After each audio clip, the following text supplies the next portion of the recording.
ஊரில் இருக்கும்போது எல்லா ப்ளவுஸையும் ஸ்டிச் பண்ணிடலாம் அப்படின்னு சொல்லிட்டு தான் எடுத்துகிட்டு போனேன். ஆனால் எல்லா ப்ளவுஸையும் என்னால் ஸ்டிச் பண்ண முடியல. மீதி இருக்க ப்ளவுஸ் எல்லாம் இங்கே சென்னை வந்து ஸ்டிச் பண்ணிக்கலாம்னு சொல்லிட்டு எடுத்துகிட்டு வந்துட்டேன்.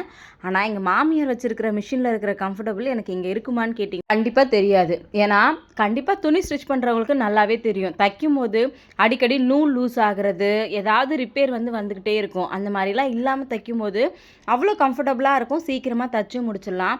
எங்கள் மாமியார் வந்து பார்த்திங்கன்னா மிஷின் பழைய மிஷின் தான், பட் அது அவ்வளோ சூப்பராக மெயின்டைன் பண்ணி வச்சுருப்பாங்க. எப்போ ஊருக்கு போகிறேன் அப்படின்னாலும் கண்டிப்பாக என்னோடய ட்ரெஸ்ஸை எடுத்துகிட்டு போய் அங்கே தான் வந்து ஸ்டிச் பண்ணுவேன். மாமியார்கிட்ட அடிக்கடி கேட்பேம்மா எப்படி தான் மிஷின் அப்படி வச்சுருக்கீங்க அப்படின்னு சொல்லிட்டு. ஃப்ரீயாக இருக்கும்போது தைக்காதப்பெல்லாம் அடிக்கடி எண்ணெய் விட்டு வச்சுப்பேன் அப்படின்னு சொல்லுவாங்க. நிஜமாகவே அந்த மிஷினில் தைச்சோம் அப்படின்னா ஒரு 2 மணி நேரத்தில் தைக்கிற ஒரு விஷயத்த 1/2 அன் ஹவரில் ஈஸியாக தைச்சி முடிச்சிடலாம். வெளியிலலாம் போகிற வேலை இருந்ததுனால எல்லா துணியும் இங்கே ஸ்டிச் பண்ண முடியல. அதே மாதிரி ப்ளவுஸ் கட்டிங் வீடியோ வந்து போடுங்கன்னு சொல்லியிருந்தீங்க. சீக்கிரமாகவே லாங் வீடியோ ஷேர் பண்ணுறேன்.